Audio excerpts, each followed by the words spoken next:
people try to transfer uh, their risk onto you. So you're in a situation, they're going to ask you to do a favor, and they're asking you to trust them, and they're asking you to take all the risk.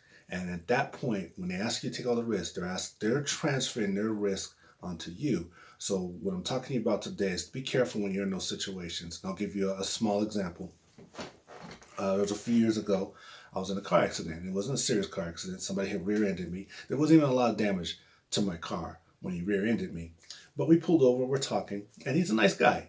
He appears to be a nice guy. And we're talking, and we even hit it off. And I'm in the process of collecting his information because there's not a lot of damage. You don't call the police in these situations. So I collected his information as far as, his driver's license information. And I'm asking for his insurance. Now I'm out of state in this situation happens. So I'm asking for his insurance card. He doesn't have it. But he promises me he has insurance, but he doesn't have it. Now, immediately when he said he didn't have it, my antennas went up. I'm like, I don't believe you. I don't believe that you don't have, I don't believe you have insurance. But, who knows, right? Who knows? He seems like a nice guy. He seems like an honest guy. Who knows? So he says, we could just exchange information and I can get that information for you later. I just don't have it with me. So I said, okay. But here's the key. It's right at that moment that I said, okay, I accept the risk. I accept the risk because he hit me. It's all on him.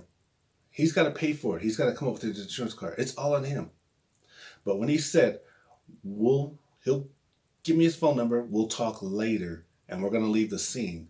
When I accepted that agreement and then we leave the scene, now it's all on me. The risk is on me because if he doesn't come through, then I have to take care of it myself. So, and he didn't come through. I called him 3 times. First 2 times I left a voice message. Second time, he blocked my number. So, and I kind of suspected this might happen. And really, it's my own fault because I accepted that situation. I accepted it, the risk. So it's my own fault. I kind of knew that would probably happen. I wasn't as worried about it because the damage on my car wasn't as great. So that's why I did it. And then there was a situation because I was in another state and I was pulled over the night before. And a lot of times my encounters with police are really good. But this encounter was just really odd for me. He had asked me to come back to his car, his truck, and I sat back there with his dog, and then he asked me questions, and he went and asked my family questions. So it kind of shook me up a little bit. So when I got into the accident with this guy, I didn't feel comfortable calling the police in this situation, particularly since the damage wasn't that much in my car. I just didn't feel comfortable with it. So I wasn't going to do that to him. But anyway, he didn't come through.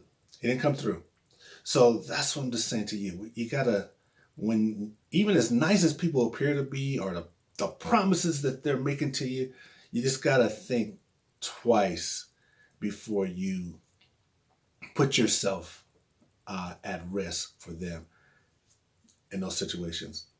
And it's also the same with conspiracy theories. There's a lot of conspiracy theories out there, and particularly in this election. And it doesn't matter who you're going to vote for or not vote for. My point is that conspiracy theories are lies. And people will use conspiracy theories to justify a decision they have or to cover up what another person's doing. They just kind of make it up out of the blue, and then sometimes they catch on. And when you're making decisions, in politics or whatever it is, just be careful with those conspiracy theories. Maya Angelou once says that when people show you who they are, you got to believe them. So when you're looking at people in elections, our representatives, whatever they are, they're showing us who they are. You got to believe them. So when somebody throws that out at you about some conspiracy theory that they make up, that's not a reason for you to ignore what someone has showed you who they are. And that's to me the intent of conspiracy theory is for us to ignore, what we're seeing.